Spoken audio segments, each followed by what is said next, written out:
Hello, hello, hello. Oh, my word. Yeah, I'm just changing the color of my background because, frankly, I've just looked and it's incredibly blue. I'm kind of, it looks very pimp bourgeois, but there we go. Right, so already two people jumping in and probably wondering why on earth I'm running a little late on the countdown. But I'm here and I'm up and running. Welcome along to Talkin Con. Counting down for our Sunday live stream, where we'll be looking at what is potentially the most interesting of all of the days so far, because, well, frankly, we're going to find out exactly what Comic Con International have done with their programming, especially when it comes to Sunday, and whether it's very possible that they have made Sunday the strongest day of the year. That Saturday is no longer the one with all the heat. Like I've explained on the socials,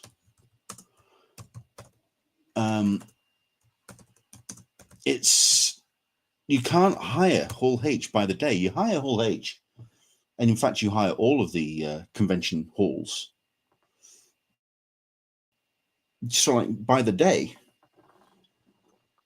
which means you can't just have a George Lucas panel. You can have the full day of it. Won't have anything in Ballroom 20. May have something in Indigo. Michael P is joining along. Good morning. Once again, congratulations on your panel, Squire. I got that up on the screen. Yeah, there you go. I'll take that text off for a second.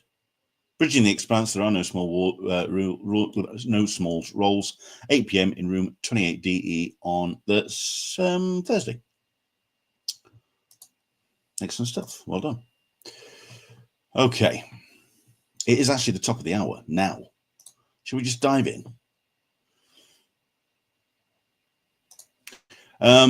Yes, hopefully Dan Berry may be watching, and hopefully everyone's paying attention to that programming schedule, because it's time to find out exactly what the final plans are for San Diego Comic-Con 2025, the last day for programming, wrapping everything up. Oh, it's going to be a big show, this, I think.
Hello there, everybody. Welcome along to Talkin Con, a cup of tea with Englishman in San Diego. My name is Len Sultana, and this is the show where we talk comics, Comic-Cons, and all the stuff and nonsense that we get to enjoy at such shows, specifically the last couple of days talking about San Diego Comic-Con and the programming. We usually do these shows on a Sunday, but we are doing daily incidental episodes now as we go all the way up to San Diego Comic-Con 2025 in 11 days' time. Oh, good God. 11 days. I have my cup of tea, which quite frankly is coming very much in handy to cool down here. Starting to get a little bit of a downturn now. It's starting to get a little bit cooler. We're going to get some showers next couple of days, but just to chill things down because it has been particularly warm. It's been great to get out of the house as well today and just kind of like get out and about and enjoy things. Considering that I have been checking in on the socials seeing what kind of news there is and what kind of chatter there's been about San Diego Comic-Con. Yes, the majority of it has been about the strength of Hall H on Saturday at the back end. Admittedly, all the Demon Hunter fans very, very excited, which is understandable because it's great to have that massive spotlight, 6,500 people enjoying Demon Hunter and really getting excited about the upcoming film. But it's all about now what the rest of the programming is going to showcase and what we're actually going to see coming out of the con. I just realized that light's not on. Okay. Yeah, okay. We'll leave it alone. But yes, socials are where things are going to happen. Just to let you know, I'd say on a week on Monday, so the Monday prior to San Diego Comic-Con, I'm not going to shut down an Englishman in San Diego or Englishman SDCC on both Thread and Blue Sky. But I'll be re-sharing things from that account when I get to it, because what I will be doing is posting mostly at theconventioncollective.com. Or the Convention Collective on the socials. On Blue Sky, it is the Convention Collective, all one word, with the full convention in there. So the Convention Collective. And on Threads, because of the length of the header we had, we can only do the Con Collective. But do follow them, especially if you're following along, say, for example, on Blue Sky.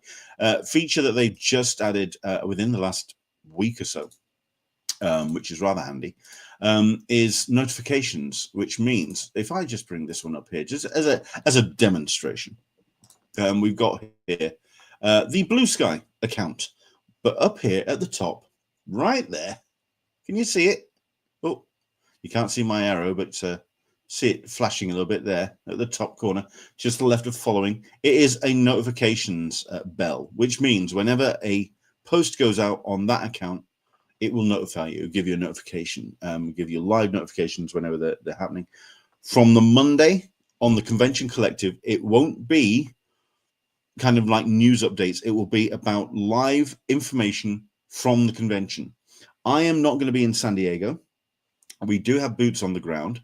Over the next week as well, I'm going to hopefully recruiting some of the people out there, the wonderful people who are going to be in San Diego, who are hopefully willing to share videos, pictures, and things they're seeing. But that's the idea, that the account will be something for you to have a live record of what's going on in San Diego. So please do hit the notification bell on the Convention Collective on Blue Sky and the Con Collective on Threads. So there we go. That's something that we're doing. When it comes to news, like I say, the update when it comes to the programming schedule, and also just debating about what's going to be happening on Sunday. There were a bunch of people that spotted the Chris Gore appearing on the 50th anniversary of Jaws panel, which understandably not particularly happy about. So people have been a little bit anxious about that. Why on earth Chris Gore has gotten this rather fine honor of celebrating one of the finest films of all time. It's just kind of rankled about people, understandably. And there's also been some other updates as well, which have been rather exciting to see. For example, we've got the Friends of Comic-Con blog, good friends of the channel, sharing information about the Paramount Plus Lodge. But yes, if you enjoyed the Lodge, well, hold on to your hats, because Paramount Plus is making a triumphant return to San Diego, and they are going to be bringing a very that special activation with a whole bunch of bits and pieces coming to San Diego, with celebrations of Star Trek New Worlds, Landman, Dexter Resurrection, NCIS, Tony and Ziva, Mission Impossible, and CBS Sports, with a pop-up from Pluto TV. Now, there is a link which you can click on, and you can actually get onto a reservation system, which means if it's sold out, don't worry. If there's somebody who taps out of it, you can get on there as a reservation. Wednesday, Thursday, Friday, Saturday, Sunday, from 6 a.m. on Wednesday, 6 p.m. on Wednesday through till 10. So the hours of preview night. 9 till 7 on Thursday, Friday, and Saturday, and yeah, Sunday as well.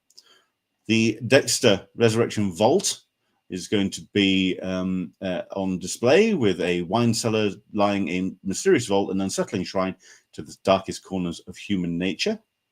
You have Strange New Worlds and Starfleet Academy, with fans invited to step inside an oversized holodeck, a fully immersive sci-fi playground featuring a series of interactive vignettes, each inspired by specific episodes from the upcoming season. That looks fun. Landman, don't really know much about that particular show, but there we go. Step into an authentic slice of Midland, Texas, and kick back with a faithful recreation of the series' favorite watering hole, and then go off the grid with NCIS Tony and Ziva, obviously inspired by the Parisian locale of that particular show. So, inspired by Tony and Ziva's journey, this space features a cozy exterior which hints at the quiet life they crave, while Insight transports guests to a different world. They go all out with the lodge. It really is something very special. I've only been in there once, but when I went in, it was incredible. I remember I went into another one of the activations in town, which was the celebration of the anniversary release of Shaun of the Dead. And it felt a little sort of like glued together. You felt that if you kind of rested on anything, it was just going to all fall apart. It was very kind of slipshod and it felt kind of rushed. I mean, it was great to go in and sort of like celebrate with other fans, get a free beer or two, get some freebies. It was great. Some photo opportunities, fantastic. But what Paramount do with the offsite, with the lodge, it feels complete. It feels very solid, and very much like a Disneyland kind of vibe. That it's all very slick, very impressive. The Paramount Pictures section where they're celebrating Mission Impossible, where you get to recreate the iconic scene where you are lowered into a high security vault. Oh, whoopee!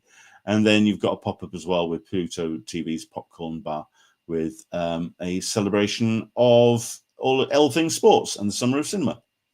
So there you go. Something for you to check out if you are able to. Please head to the Friends of Comic Con site. It's got all the information. I'm going to get it posted on the Convention Collective in the next sort of like half an hour once the live stream is finished. But it's all down to availability and whether you can actually get yourself into the reservation system. In the Gas Lamp firm on 345th on 5th Avenue in San Diego, running from Wednesday to Sunday. So plenty of days and opportunities for hopefully you to get into the lodge. So that is going to be what they're up to. And the other thing that kind of got my attention as well, this was posted by the unofficial blog on the on Blue Sky, which is rather nice that they've moved over to the sky, which is blue, quite frankly, abandoning the Twitters, which is good. Well, they're still posting there, unfortunately.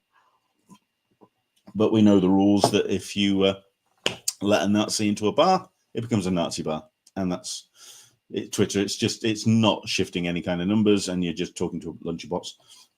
Okay, enough ranting about that. They're on Blue Sky. Go and follow them. SDCCblog.com on Blue Sky. And they have posted about this. Patrick Ballesteros with some sweet exclusives for his Tuesday pre-con pop-up. He's got some lovely bits and pieces which you can pre-order before Monday, July 21st, and get 20% off your total order. The pre-con pop-up event is going to be from Tuesday, July 22nd, from 3 till 6. So he is 5th, with details still to come, but we do have information when it comes to things that you can get, which include he's teamed up with a Filipino chocolatier, Len Gonzalez, and his Ghanaian chocolate. So you've got ube-flavored chocolate bars inspired by Filipino culture, infused with all natural and ethically sourced ingredients. Each 2-ounce bar is made in Hawaii and available for $25 each in the following flavors: Ubi Royal, Ubi Goat Milk, and Ubi Coconut Cream.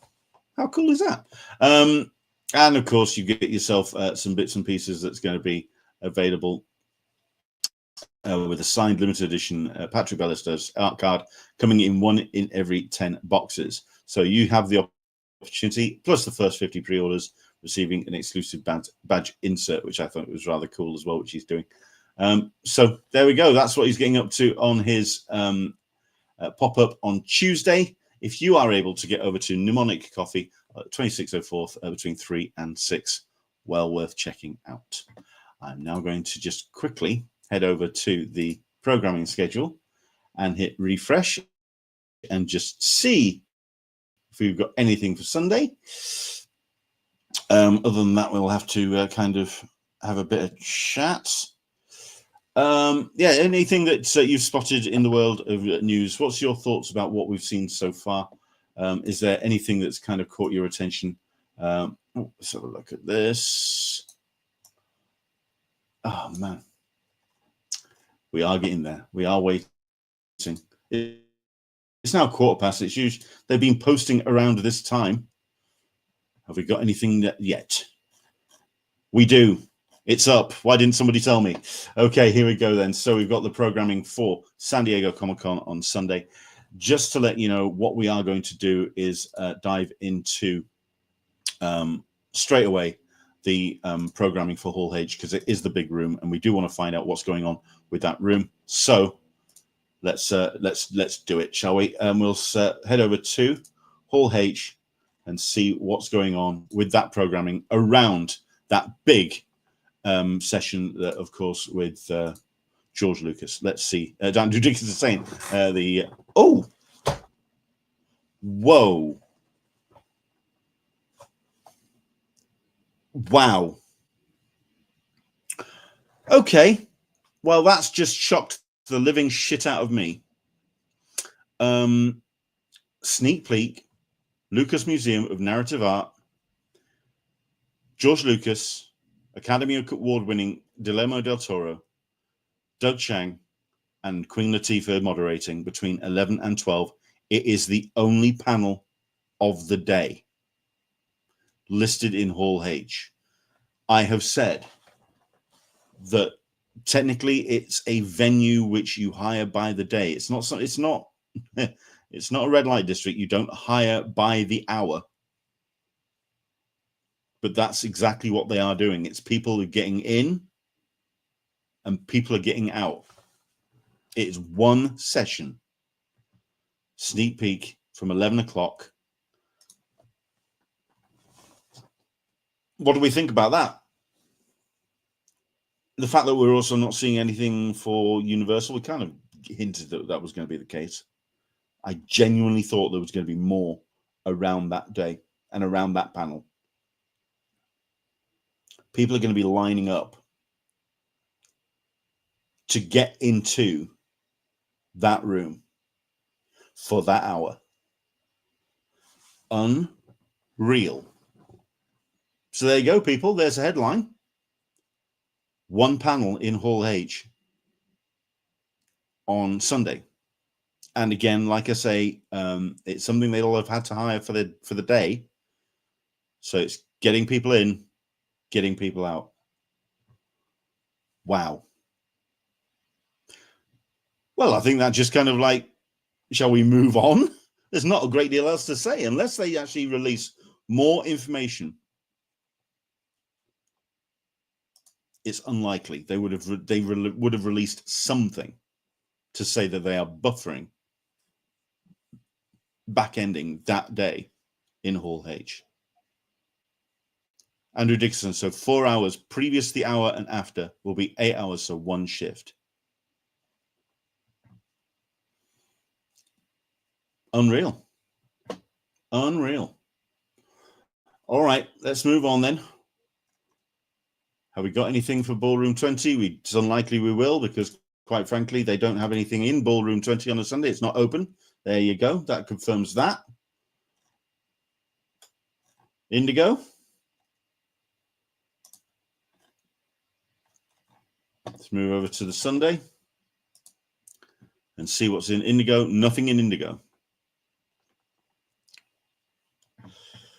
Well, okay. let's go into programs all,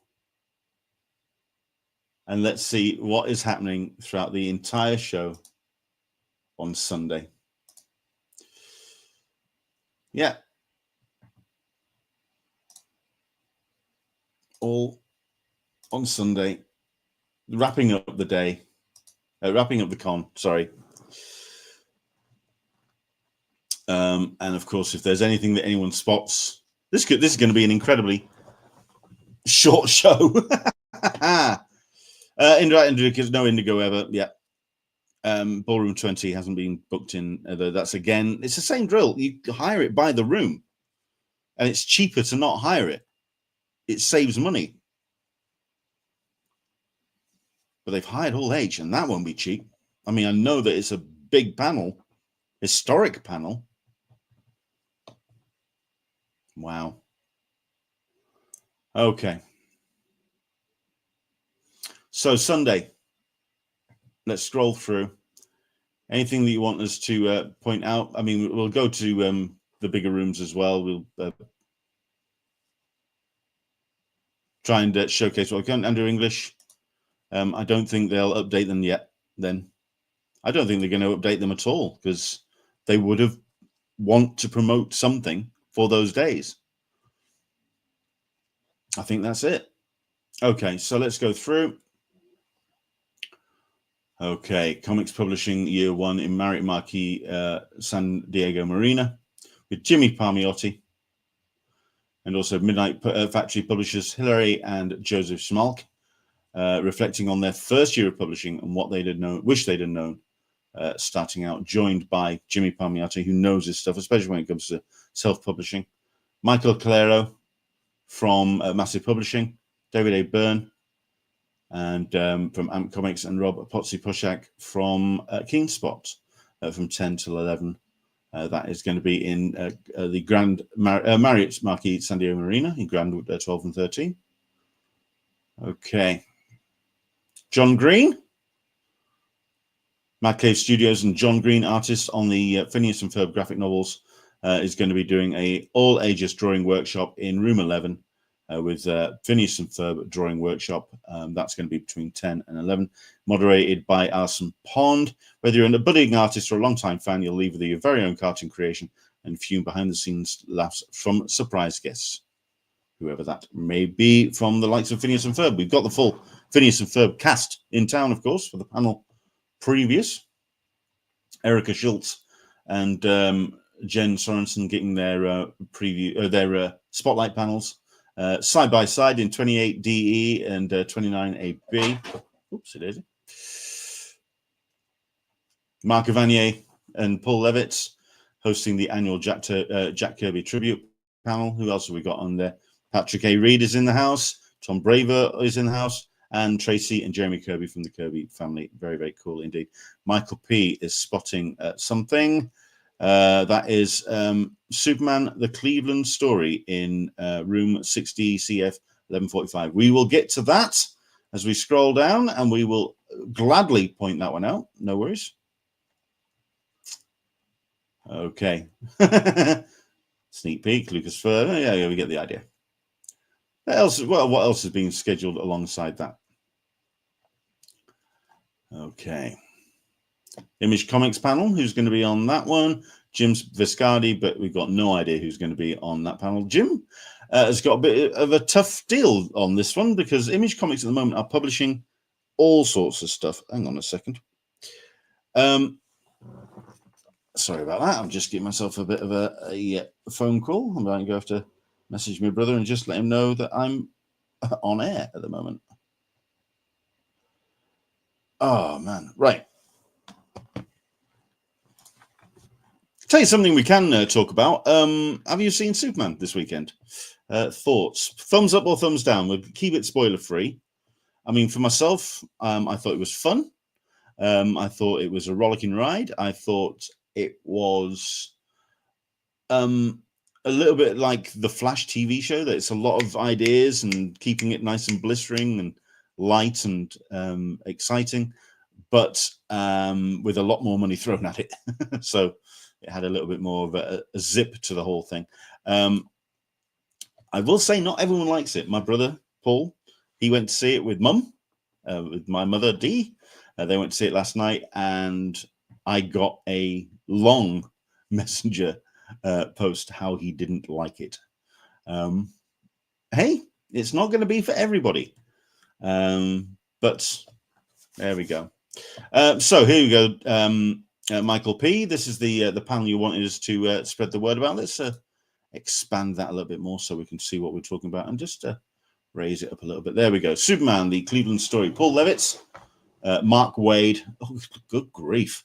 Board members of the Jerry Siegel and Joseph Society, Samantha Beskind, Amy Dawson, and Valentino Zulo, discussing the history and future of Superman in Cleveland, moderated by Mike Sangakomo, the VP of the Siegel and Schuster Society. Well, I mean, if anyone's going to know about what to talk about when it comes to Superman, Paul Levitz and Mark Wade have the history, and they certainly know how to connect and tie that to the context of the panel. So Superman, the Cleveland story. Thanks for pointing that one out, Michael. That's going to be at 11:30 to 12:30 in 25 ABC. If you can't get yourself into the George Lucas panel, that is one to head to.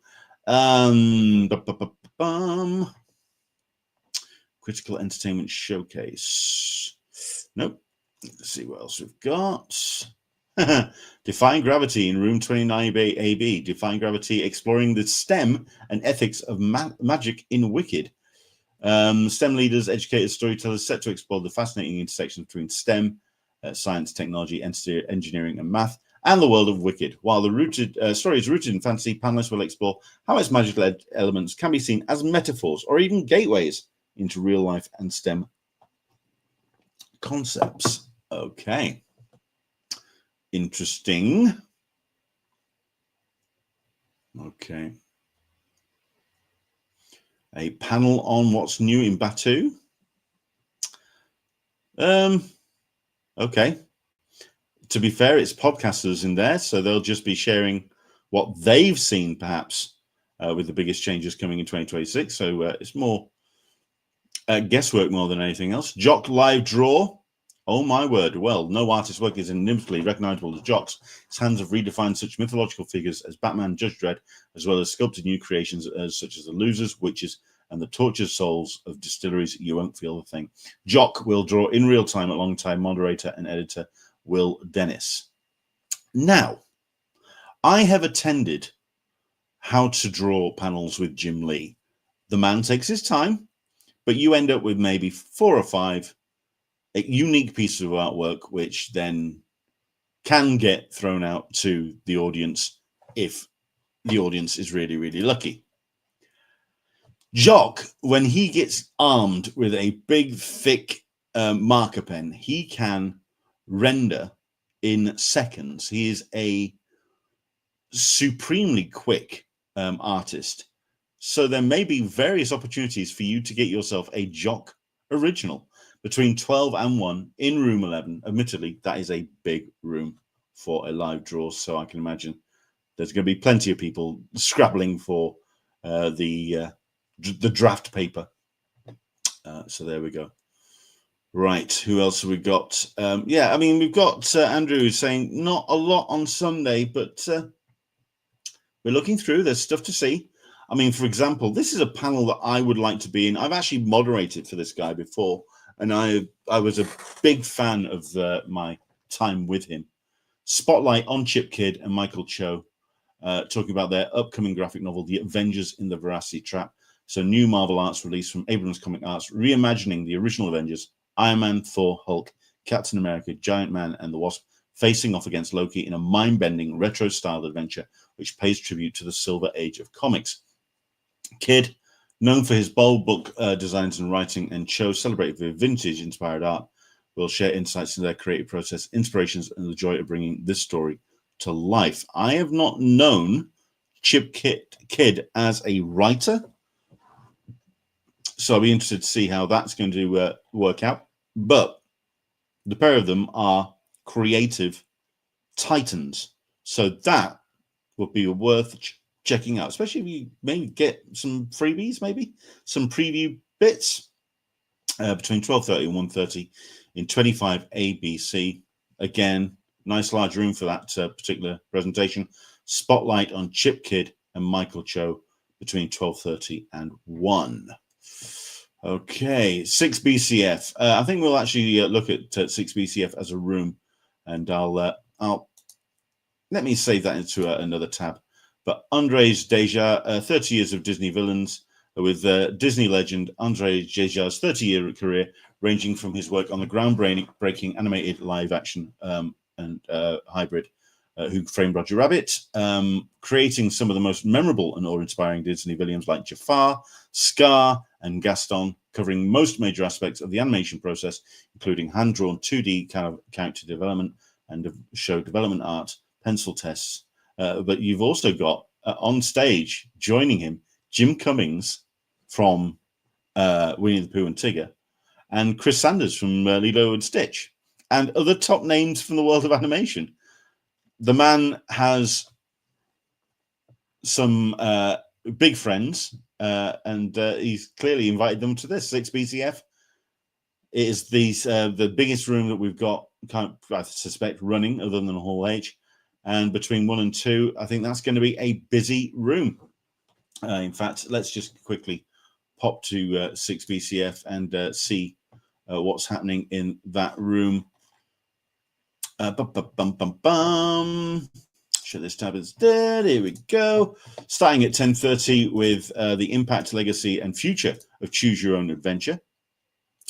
Which is it going to have the original writer? No, it's not, because did you know the original creator of the Choose Your Own Adventure books is the current Superman's granddad? So there you go.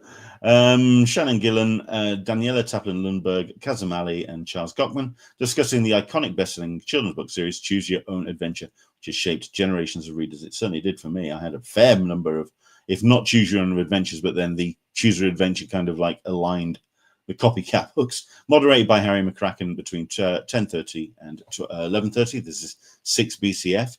30 Years of Xena, Warrior Princess Fan Appreciation Panel, moderated by Jessica Zhang. Again, she know that. I did know that. So there we go. We've also got Michael P. and Andrew sharing a couple of other panels as well. We'll dive up to those in a minute. And Michael P. saying the smaller gems panels, other gems on Sunday. But there we go. Xena being celebrated between 11:45 and 12:45 with cast and crew reunite on a nostalgic journey on their experiences filming, their gratitude towards fandom, and the LGBT, it says on there, communities support for 3 days, thus solidifying the show as a classic. No idea who's actually going to be on that panel. It's unlikely we'll get some of the bigger cast members, but we may get 1 or 2 from the... that could actually prove to be a really interesting and exciting panel, depending on who shows up for it. 11:45 and 12:45. And like I say, Jessica Zhang knows a way around a panel, so that's very cool. We've talked about Andrzej Deja, the 30 Years of Disney villains. 2:15 Middle Earth, The Adventure Ahead, with the OneRing.net taking their annual panel to 6 BCF with Jay Comas, Federica Drotos, and John Mayo, joined by Richard Taylor from Weta Workshop, Matt Graff and Thomas Miller, moderated by the OneRing.net.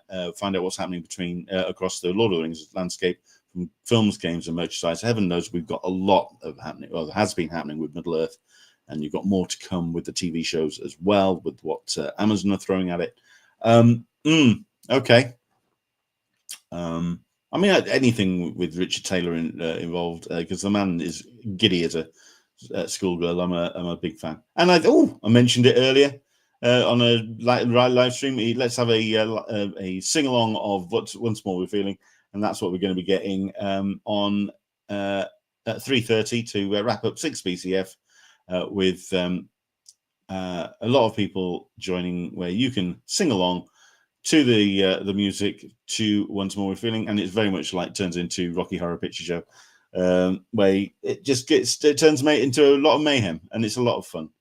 Made for talking back and singing and shouting and dancing in the aisles, with or without your dry cleaning. Buffy, Once More We're Feeling, wrapping up 6 BCF. Okay, let's continue moving through because we've got a couple of panels that has been pointed out. Michael P is talking about the non-fiction comics at 1 p.m.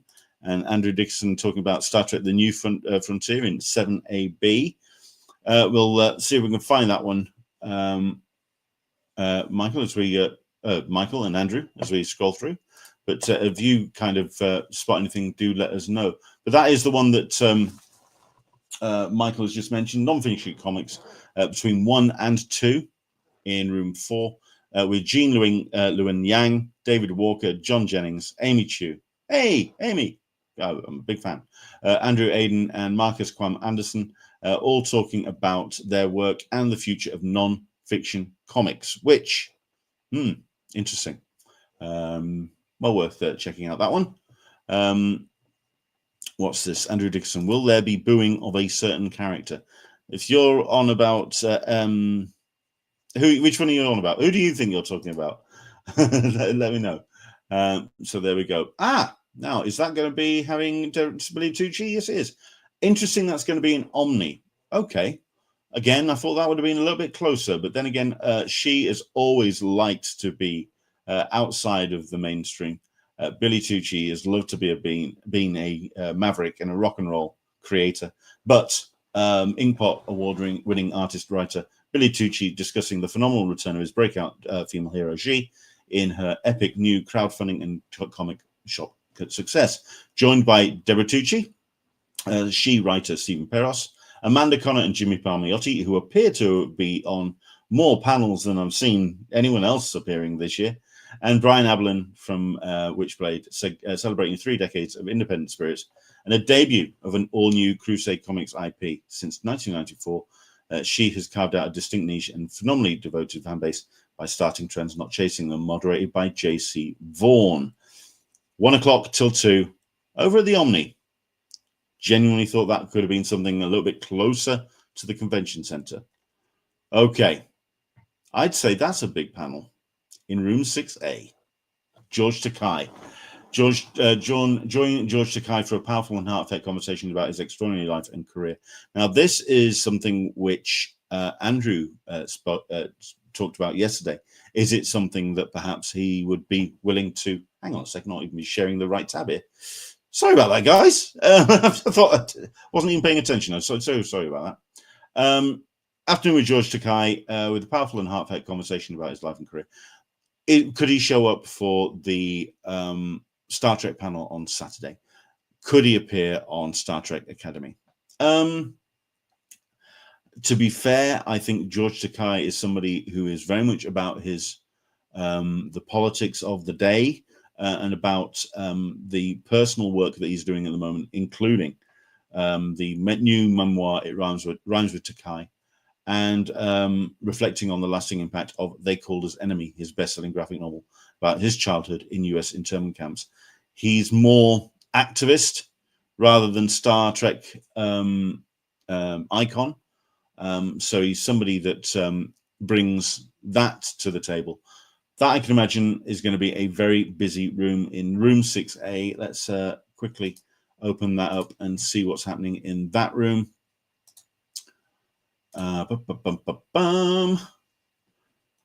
This is on the Sunday, of course.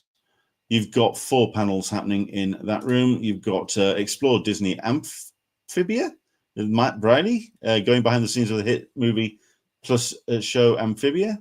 Talk about the new graphic novel continuation, Strange Voyages. I am not aware of this. I will have to explore. I don't know what that show is.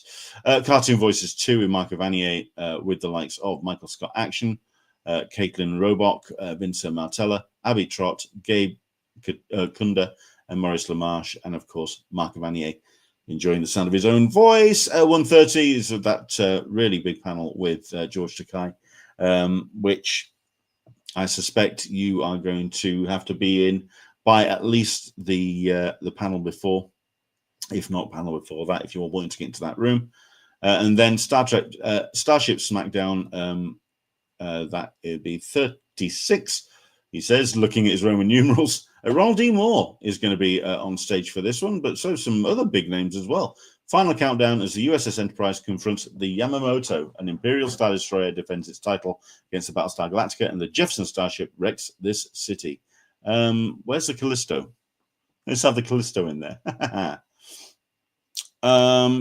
No, normally Dawn is booed in Once More. Might be a bit quiet this year. True. You know what? Very good point. Very good point. Although I think there may be some of that booing carrying on going just because I think it just celebrates what she did with the character. I get it. I know what you're saying. I think there'll still be the booing because it's Dawn, not the actress. I get what you're saying, though. Understood. So yes, this Starship SmackDown with Ronald D. Moore, the creator and showrunner, of course, of Battlestar Galactica, For All Mankind, and Star Trek First Contact. Mike McMahon, creator of Lower Decks. Robert Mayer Burnett, who's just on everything when it comes to a podcast relating to Star Trek. Ashley E. Miller, showrunner of Dragon's Blood, also involved in Thor and X-Men First Class. Hosts of The Kids Stay in the Podcast, Derek Hughes, The Flash, Shauna Benson from Star Trek Prodigy, and the Richard Dawson of the Stars himself, host Mark A. Altman, who is the creator showrunner of Pandora. Always a lot of fun. Understandably, it's in 6A. What the turnaround when it comes to George Takei may be, I think people might stick around. So that's going to be a bit of a... Those two panels will keep people in between 1:30 and 3:45. Or 4:45, sorry. It's a 2-hour panel, that. Good Lord. So there we go. Thanks for pointing that out, Andrew. But yeah, it's going to be a busy day in that room, 6AD. So let's continue. Where were we? We're around 2 p.m., so 2 o'clock. Cover story. I have hosted a cover story panel with Michael Cho.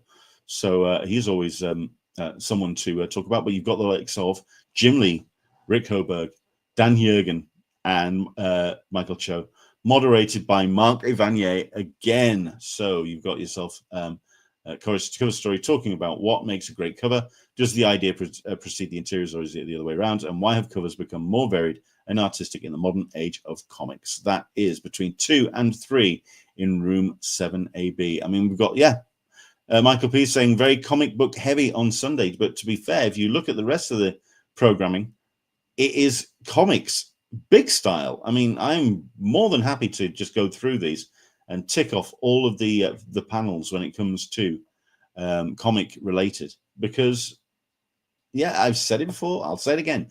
Anyone who turns around and says that there's no comics at San Diego Comic-Con is they're deluding themselves.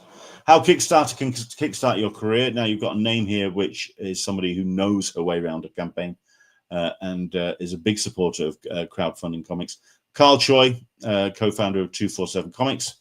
Kat Calamina, who's a good friend of the podcast, co-founder of Lifeline Comics. Charles Stickney from White Ash Comics, and Phil DeFanco of Lifeline Comics, sharing their advice on how to concept, plan, and launch a successful crowdfunding career. That is going to be in room 28DE at 2. You know what? It's understood that relationship between comics and pro wrestling. You do have some big names in there as well in room 24ABC, including, not many wrestlers. Okay. But you do have Hunter Jackson, co-founder of GWAR. So, yeah, it's more about the actual relation than actually having wrestlers in the room, which is a shame. I think it would have been good to have some more of those happening. Room 4. Dave Stevens. I didn't realize it was his 70th birthday. Okay, Jackie Estrada, Jennifer Balcom, who's Dave's sister, Kelvin Mao, who made the Dave Stevens Drawn to Perfection, which I have. If you've not seen it, well worth checking out that documentary. Bob Chapman from Graffiti Design, Steve Rickenberg from Fantagraphics, and moderator John Morrow, celebrating the 70th birthday of the late Rocketeer creator Dave Stevens. More than likely, you would find me in that room. If I was in San Diego this year, that's where you'd find me at 3 o'clock in room 4. Oh, good Lord. Healthcare and aging for creatives. Okay. Again, that should have possibly been a little bit closer to the convention center. That is a that is a conversation that needs to happen. What are comic book editors looking for? David Avalon, Ryland Grant, Heather Antos, Joseph Rybrandt, and Barbara Dillon, giving much needed insight into comic book publishing today and answer the title question. It is the dark arts when it comes to comics. So, yeah, that is a panel between 3 and 4, 24 ABC. Oh, man. And I think David Avalon would be a bit pissed off about that his panel is programmed against the Dave Stevens celebration, because I guarantee he would kill to be in that room. What a shame.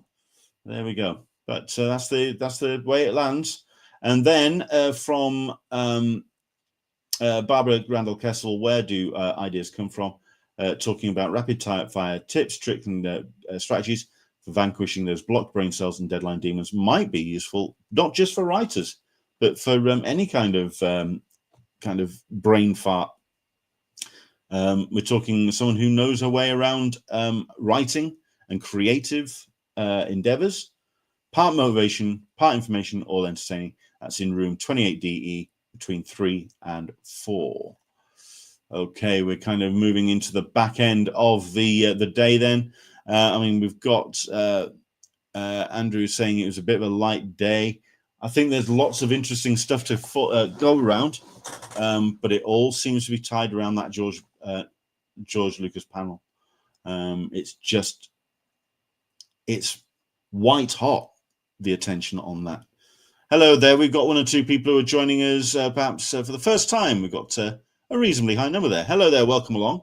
Jump in on the comments. Let us know where you're watching from, what things you've got excited about. Let us know if there's any panels that's catching your attention on the Sunday. Power of Color discussion continues with the likes of David B. Walters. Shock or surprise, but the man is well worth talking to when it comes to this topic. Giving the current atmosphere, representation in comics and pop culture continues to be at the forefront of the entertainment industry. Does the industry explore the option of looking at new material from independent creators, or does race swapping continue to be used as a method of furthering diversity, equity, and inclusion as it pertains to the topic of race?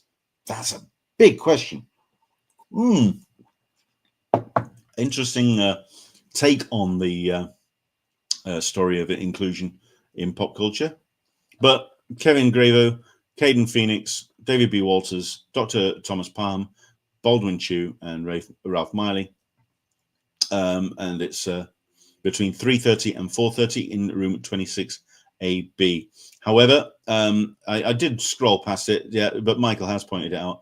The talkback is going to be taking place 25 ABC with representatives of Comic Con present to listen to attendees' feedback about the event. I guarantee everyone's going to be talking about, as usual, the disabled lines, the lack of support for disabled lines, lack of support of the disabled in panels, and why the hell did you program George Lucas on Sunday? Why have you just made it so difficult for us to attend anything on Saturday when we want to line up for George Lucas on Sunday? That will be what everyone's going to talk about. Right. Just to kind of wrap this up and sort of like talk about the George Lucas panel, at the end of the day, George Lucas will have determined when he wanted that panel to happen. You spend that amount of time, money, and effort. Don't forget, it's down to not only the CCI organization, but also the panel panelists themselves. They turn around and say, you know what, we would like the Thursday. We want all of the conversation about us for 24 hours, 48 hours. Can we have our big panel on Thursday? Okay, let's have it on Saturday, but we don't want to be dominated by such and such and such. Is Marvel going to be there? They're just going to absolutely wipe us out of the floor. They're going to have the topic of conversation for 24 hours, etc. At the end of the day, George Lucas will have asked for a determined space, but also CCI will have said, we don't necessarily want to put you in the back end of Saturday, because that will absolutely be a white hot focus for this. The fact that they've put it on a Sunday on its own is fascinating. Andrew Dickerson, that's an interesting point. Will it make Saturday easier to get into Hage? Possibly, because people are going to want to get into the George Lucas panel. Simple as. And I've gotten to the bottom of the page. We are there. So, Waka Waka, 45 years of eating with Pac-Man. Okay. Celebrate 45 years of eating Pac Dots, Power Pellets, and cherries, and discover how the world of Pac-Man is brought straight into your kitchen. I'm curious. I am curious. It's an Inside Editions book. Sarah Kingsley talking about Pac-Man, the official cookbook. I don't know what else to say about that. There we go. Yeah. Everyone's a critic, being a journalist in an online age. No description, no idea who's going to be on that panel. That's a shame, because that would have been Heidi McDonald, maybe. Who knows? How to draw an octopus? 8 tentacles and lots of suckers? Okay. Cartoons and comics are riddled with inaccurately rendered cephalopods, not to mention the octopus-inspired monsters. Between 4 and 5, learn how to draw an octopus properly. What on earth is that going to be all about? Oh, my word. Okay, that's room 3, between 4 and 5. Room 4, okay, into 4 till 5. Julian David Stone from It's Alive and Antonia Carlotta from Universally Me giving a presentation and discussion on the incredible careers of Bela Lugosi and Boris Karloff, with an emphasis on the 8 films they made together in room 32AB. That could be fun. I'd be up for that. There's a lot of panels here I think I would be up for. Andrew Dickinson, I'm going to have to search for that Star Trek New Frontier. What time's it on, sir? Pros and cons. Should society, or how should society punish supervillains? Arkham Asylum and mental health care. Phantom Zone and solitary confinement. Why Mipes as forced rehabilitation? How would you punish the most heinous of villains? So you've got the Associate Professor of Criminology and Justice Studies, Associate Professor of Social Sciences, Associate Professor of Criminal Justice, delving into the purpose of punishment, prisons, and rehabilitation. Interesting. Okay. And then to wrap things up, right at the end of the day, spotlight on Maggie Thompson, Generation Infinite, the silent generation, Gen X and Gen Z talk pop culture. Daughter Valerie Thompson and grandson Devin Jarok join Maggie to share perspectives on the pop culture they love. She's great. What's not to love about Maggie Thompson? And it's a way to wrap up your day, I guess. Between 4 and 5 in room 29AB, you may be done on the floor, all shopping out, and you really just want to kind of just chill out for a bit. I don't think it's something you're going to be able to queue or necessarily need to queue up for, but it's going to be an interesting session between 4 and 5 to wrap things up. And it is one of the last, it is pretty much the last thing on the programming schedule when you've got one more. Eldin 24 ABC talking about success and creativity, making the best of your resources. And that is your programming. Lots of small, interesting panels. I think that George Takei panel is probably the only other big headlining panel, as it were. It's 11 o'clock in 7AB. Fair enough. Let's whip a little bit further back up the room then. Where are we at?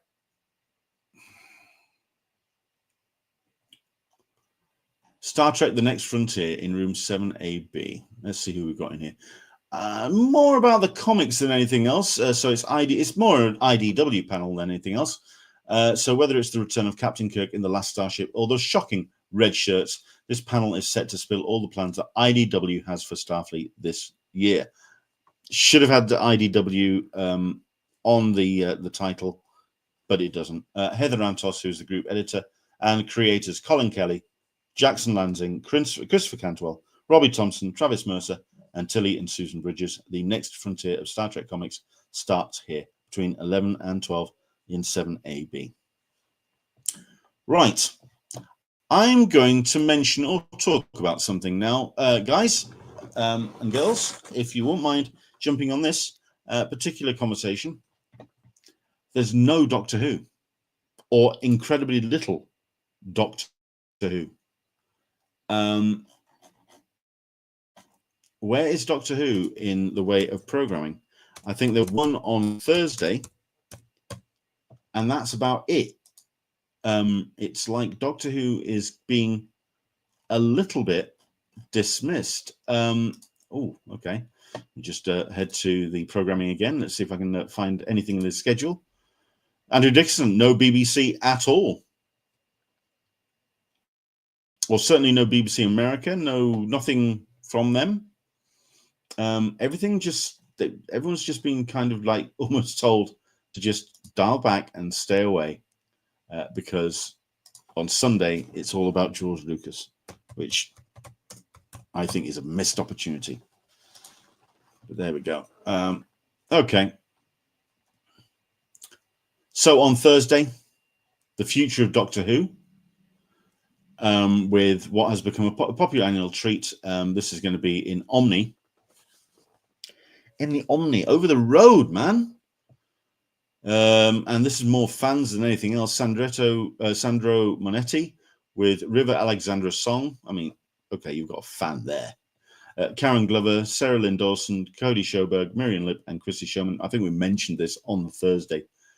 But it is an interactive panel about what's next with the long-running sci-fi series Doctor Who and your views on the latest season between 3 and 4. I don't know why it's saying these descriptions, or well, you've got people who have been Doctor Who aligned. So you've got the likes of somebody who has done these projects. So, for example, over at the Comic Con Museum, they've recently had a Doctor Who a Doctor Who presentation. Chuck Cook is letting us know there is a Doctor Who offsite. It's the Black Archive in the Harbour Club in the Gas Lamp all week. Yeah, but nothing seeming to be represented in the programming, or sort of. I know that they'll do something down on the floor, but that's just more selling merch. Just seems to be not so much support, perhaps, for Doctor Who this year. Considering how popular it is, I mean, is it a case of the heat taken off Doctor Who? What do you think, guys? What's your thoughts? I mean, considering that I'm looking at here, everything that's in the description is more about people who have appeared. So, for example, I guarantee there's people who have written Doctor Who. So, like Paul Cornell, who has written Doctor Who, he's going to be on that particular panel, Comixology or Sci-Fi Comics Fix. But it's not about interesting. Okay. Yeah. All right. That's just stopped me in my tracks. And you're not wrong. Paul Cornell is coming over, but he has a big relationship with a whole bunch of people in the US. So he will have gotten his visa sorted out. He'll have a little bit more of he's a white guy going to America. And he'll have had his visa all sorted out from his previous thing. Michael P. Some people refuse to travel here. The fear of traveling to the US from the UK. Interesting. And I think you have a very valid point there. I'd be interested in looking through the programming now and seeing how many Brit aligned or European or outside of the US aligned talent will not be making their way to San Diego this year. It's something I haven't properly thought about, which I should have done as somebody who is not going out to San Diego for that reason. I think my section of the show floor will have a TARDIS interactive again. It was a popular one last year, wasn't it? They spent a lot of time building that. I don't see why they don't do it again. But they may want to kind of shake it up a little bit. But best of luck with keeping travel moving throughout that section of the floor, Chuck, considering you've also got Nickelodeon to look after. You, sir, are going to deserve several pints after Comic-Con's done and dusted. You are going to be, yeah, you're going to be hard-pressed this weekend. I can't think of any non-US TV or films.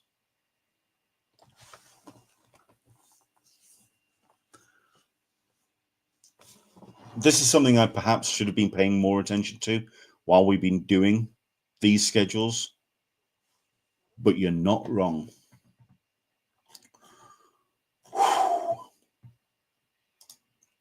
Wow. Okay.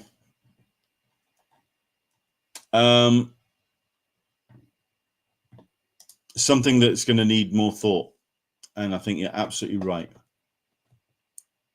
Hello, films.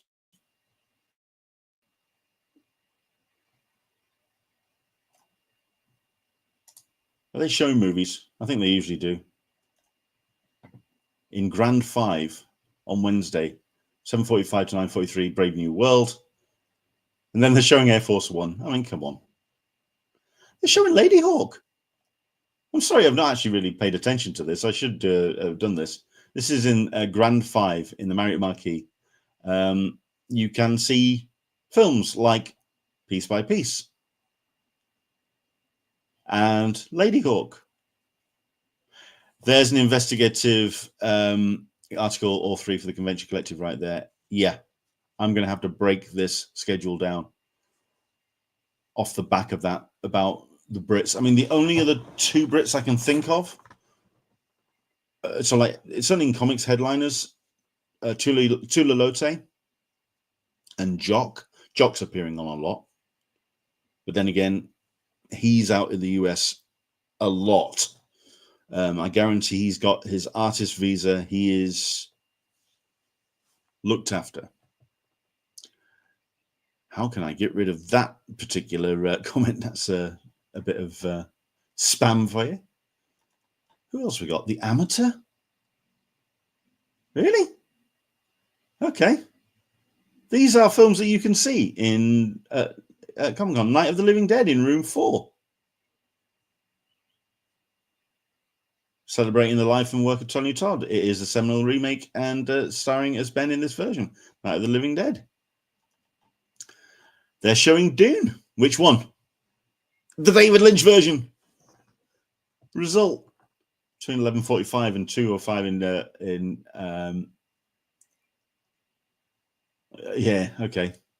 That's if you really wanted to step out of the con to watch a film. The Replacements. Interesting choice.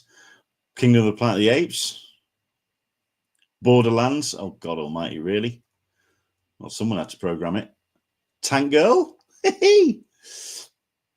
Clown in the Cornfield. That is, of course, off the back of the offsite and also the push of this particular film. It is a screening off the back of the promotion for that. Andrew Dickinson, I can't think of any UK talent. Well, any of the, so like the big stage panels. Comics there's one or two, but that's because they've either got existing relationship in the States or they feel safe to go out. Chuck, I think you're right, but no one will go on record because a certain person invades Vindictive. Well, I'm from outside the US. I think I will be posting something about this.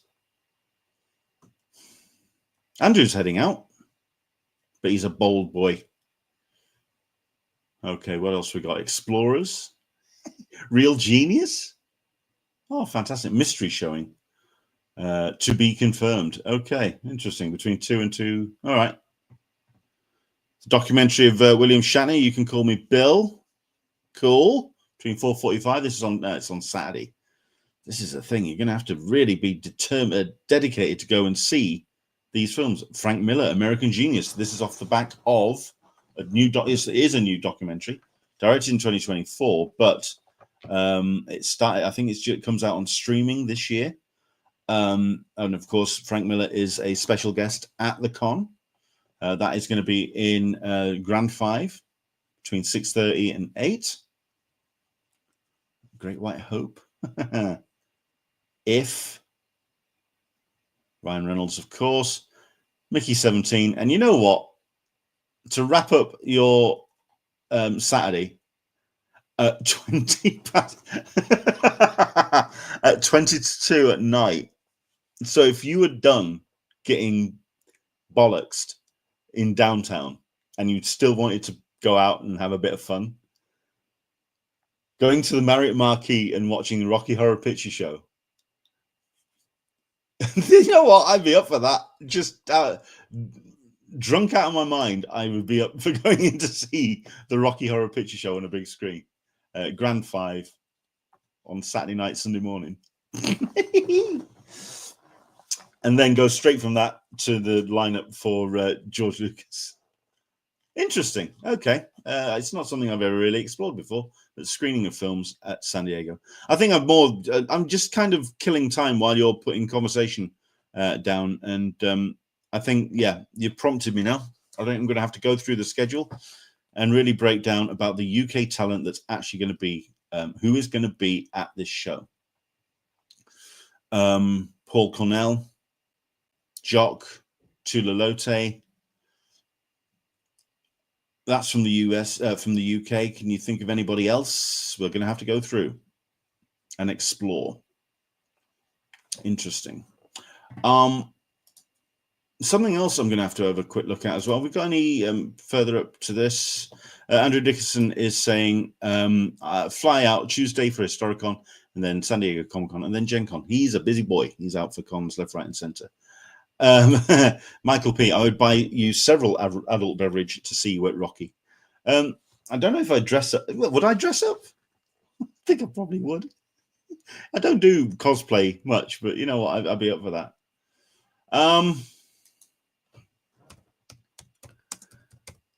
Yeah.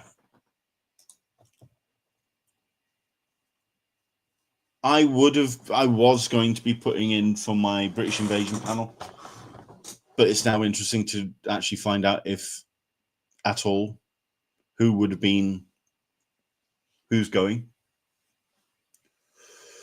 Okay. So now we've got the full schedule for San Diego Comic-Con. What are your thoughts?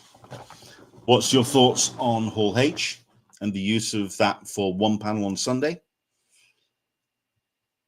Could there have been more stuff programmed around it, considering that, well, that Saturday is particularly light at the back end? Let's bring it up again. Hall H.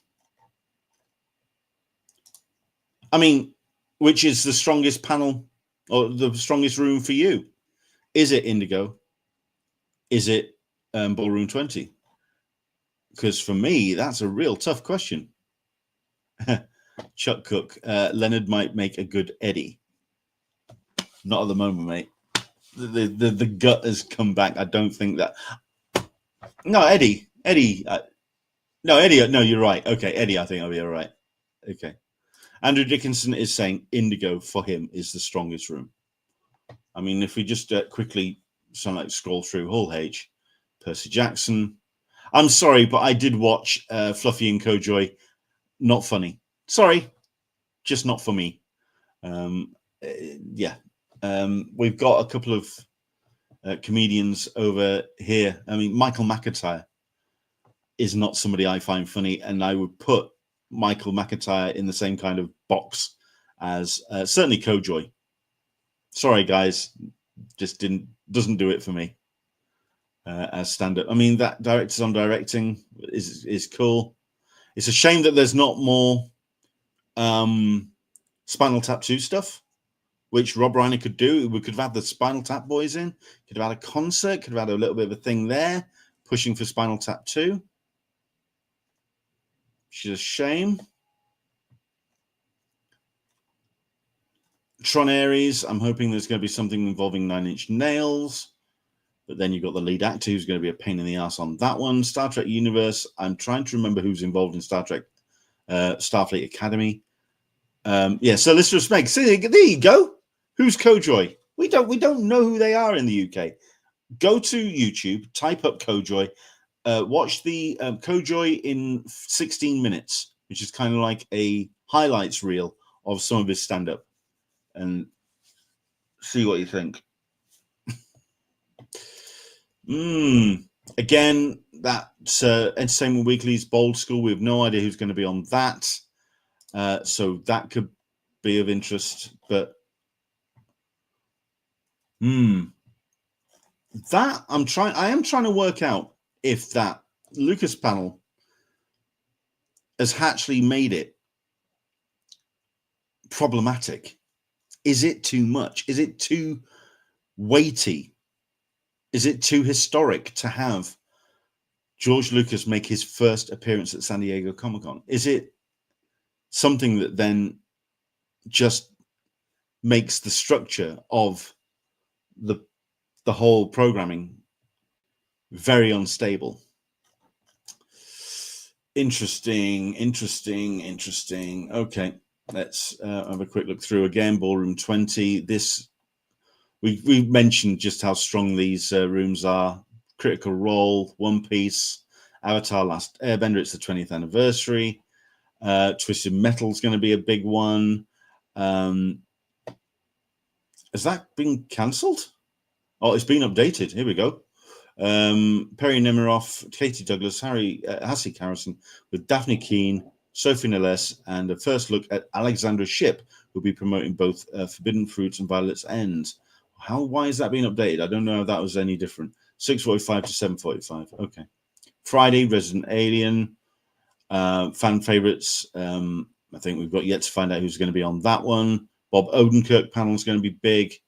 Dexter Resurrection is going to be big. That Neon Together, the Dave Franco, Alison Brie panel is going to be big.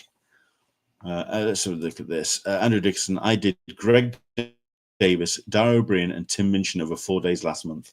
That is comedy, sir. That is fun and funny. Tim Minchin,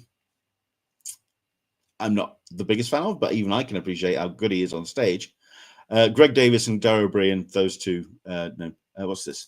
Solicitous Meg. No, I mean his name is Kojo, not Kojoy. Joe Coy. Sorry, who the hell did you watch? No, Joe Coy is who I'm on about. Sorry about that. All the animation stuff on Saturday as well, including that Anne Rice Immortal Universe stuff and Ghosts at the back end. No idea who's going to be on that Brave Warriors, so that's going to be confirmed. And all the animation stuff, yeah. We kind of knew that Ballroom 20 was a big room for this one, but Indigo is what Andrew Dickinson is saying is his highlight room. Well, yeah. Critical Role at 11:15 with the animation crew, and it's got the whole Critical Role team doing their bit for the Mighty Nine and Legend Vox Machina. You got Tony and Ziva, which is going to be a big panel. Blues Brothers, of course, with Dan Aykroyd in the house, and Penn and Teller, 50 Years of Magic, which for an hour they could have gone on a lot further. And quite frankly, I'd love another season of Penn and Teller bullshit, but that's me. All the animation stuff, including all the Adult Swim bits and pieces, Phineas and Ferb, King of the Hill, Solar Opposites. Yeah, Friday is nice and strong. And then on Sunday, yeah, Abbott Elementary, The Rookie, Paradise, the Spartacus and Blood of Zeus stuff, Mad Rewind, and the Tiny Chef Show, which, again, for me at the moment, is the panel of the weekend. Like that, I would be super glued to that room. You would know where to find me. It is going to be in the room for Tiny Chef Show. So there we go. Yeah. For me, it's a real coin toss between Indigo and Ballroom 20. Hall H is strong, but this is interesting stuff.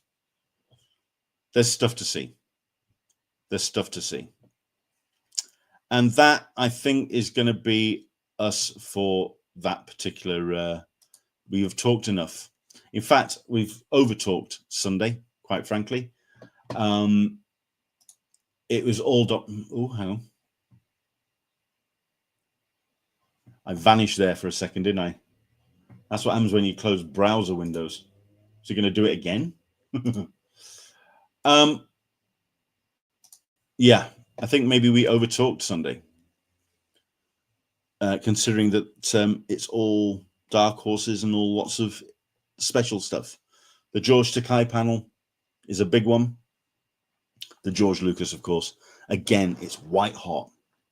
It is the black hole around which everything else just kind of like serves as a nexus point. Is that a good thing? Is that a bad thing? I don't know. Andrew English, and here I was thinking you were going to go for 2 hours. I did too. I genuinely thought there was going to be more in Hall H. I think it's a wasted opportunity. You've got the doors open. You've got the staff. They're ready to go. And you could have done more with it. You could have done anything in that room.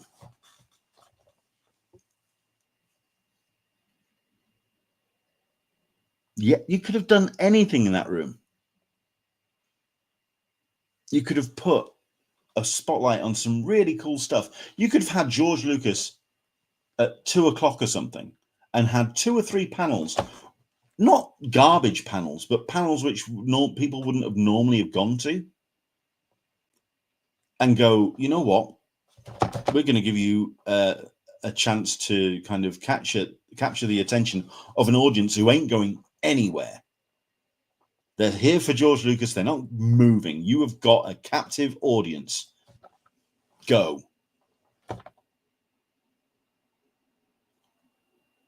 Yeah, you could have had your Women Who Rock panel before George Lucas. No one would have been going anywhere. Okay. It's not disappointing. There's stuff to see, and there's exciting and interesting stuff throughout. But I'm wondering if the weight is too strong when it comes to that George Lucas panel. Andrew English, missed opportunity. It is. It is. Okay, I'm going to disappear now, because off the back of your suggestion and your prompting, I'm going to go and break down 2 things. Number one, how many comics panels are in the programming? Because, again, comics are represented, and people who say that comics aren't at Comic-Con are wrong. So I want to do that. Number 2, how many Brits are in the room? Do you remember a couple of years ago, there was that, I mean, when I started going as well. Oh, hello there, you. Katrina's in the house. Hi, Katrina. I'm so nervous. It's been so long since I've been. I'm going to miss you. Katrina, you are a rock goddess, and yeah, I hope you have a great time. I hope you have a fantastic time. Yeah. How many Brits are in the house? How many non-Americans are going to San Diego Comic-Con? As in, how many are deciding that this is the year, this is the administration that they're going to skip, and they're going to avoid out of any kind of risk, and cannot in good conscience support? Everyone's just sort of like saying hi to Katrina. It's great to have her kicking about. I'd love to have you back on the show. If you want to come on at any point this week, around this time, 10 a.m. Pacific, whatever, and just talk about what you're up to. Because I know you're not on a panel, are you? You're not doing any panels. You're just kind of like attending for the first time, which is back again. So let's go. These, oh, you know what? Yeah, here we go. These are the same questions I'm asking for both SDCC and the next Star Wars Celebration. I want to ask the question, how is the US a country that can host the Olympics and the World Cup? How can they host the Olympics under their current approach to world relations? How? Katrina is an exhibitor. She does, and she has been putting out on her Instagram and socials about her new product, which she's launched. Check it out. I'd love to have, yeah, come on.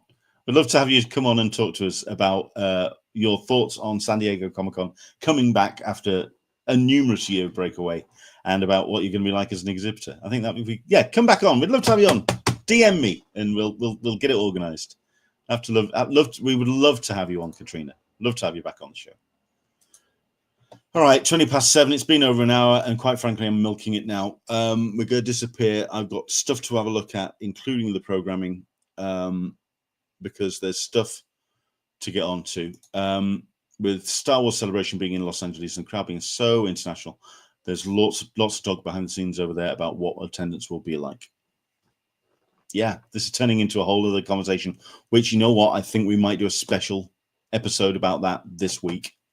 Let's talk about the relationship. But let me look into the schedule and let me look at who's actually attending. Yeah, those sports decisions were made years ago, but, and not only that, the IOC aren't exactly the least corrupt organization on the planet. I mean, against F1 and the World Cup, they're up there as corrupt organizations. So yeah, they're not exactly going to buck the trend with the current administration. But athletes, I can see a lot of athletes just turning around and going, you know what? I know I'm not a professional. I'm representing my country, but I can't support this. I can see them being there. I can see there being a lot of people just sort of like stepping away. Andrew Dickinson, let me first get into the US first before discussing that. Yeah. Have you got your burner phone sorted out? Have you got your second social media stream? By all accounts, people are being questioned and saying, do you have Facebook? Have you got social media? Have you got such and such? And people who are turning around and saying, no, I don't, are getting then bounced to investigation because they're saying, why don't you have social media? Everyone's got social media. What aren't you saying? What aren't you telling us that you're saying? What are you being critical about? Bosh. Boom. So if you want to set up a social media account, what you should have done is like 6 months ago, set up a social media account where you are just reshare with pictures of bunnies. And that's the only way. Andrew is saying that's why I'm going in via Dublin. Yeah, understood. Okay. Thank you very much indeed for watching, guys. Your thoughts on the programming schedule complete. Head down below, of course, with the comments underneath the video if you're watching this after the fact. If you are wanting to have a little bit more of a discussion with me, of course, head to my socials at Englishman SDCC on Blue Sky and on Threads. Tell me your thoughts, not only on the schedule, on the way it's been broken down, on that white-hot focus on George Lucas. And, yeah, just let us know what your thoughts are. I will try and do daily shows now leading up to San Diego Comic-Con. As of Monday, prior to the show, I will be transferring all of my attention onto the Convention Collective social medias. So that is the Convention Collective on Blue Sky and the Con Collective on Threads. I've got my phone set up, which I'll be posting via an app called Open Vibe, which will post to both. You can hit notifications on Blue Sky, so at least that's a little bit more useful if you want to keep up to date with live news. Yeah, but that all happens on the Monday prior to the con. Between now and then, however, we're going to try and get some people on to talk about what they've got planned for the show, panel hosts and guests. Going to try and schedule something with Katrina because she rocks, and talk about what she's getting up to and what she's thinking of her convention now that she's coming back after a couple of years. Come and join us as we'll do a little bit of a show and just talk about stuff. San Diego Comic-Con over the course of the next week. from me to you, thanks for your attention, and thanks for watching today, and thanks for joining in with the chat. It's been a pleasure. As always, yeah, we might as well stick the banner up now and do it. If you want, please like and subscribe. Hit the notification bell down below when you find out when we go live every episode. It's very possible that I will not be doing the 3-minute countdown leading up to the shows for the next week or so. So it may be like a minute. Hit the notification so then you'll know when we go live. But we're going to be going around 10 a.m. Pacific, 1 p.m. Eastern, 6 p.m. GMT between now and San Diego Comic-Con. Bringing you all the live news and all the updates. If we get any updates when it comes to those Entertainment Weekly panels, we'll let you know who's going to be appearing on those. See what kind of attention is heading in that direction. Please do like and subscribe. And yeah, we'll bring you all those over the next couple of days. Thanks for your company. Do take care, and we will speak to you tomorrow for another Talking Con Cup of Tea with Englishman in San Diego. I am now going to find myself several tins of cider and get absolutely shit-faced. See you, kids.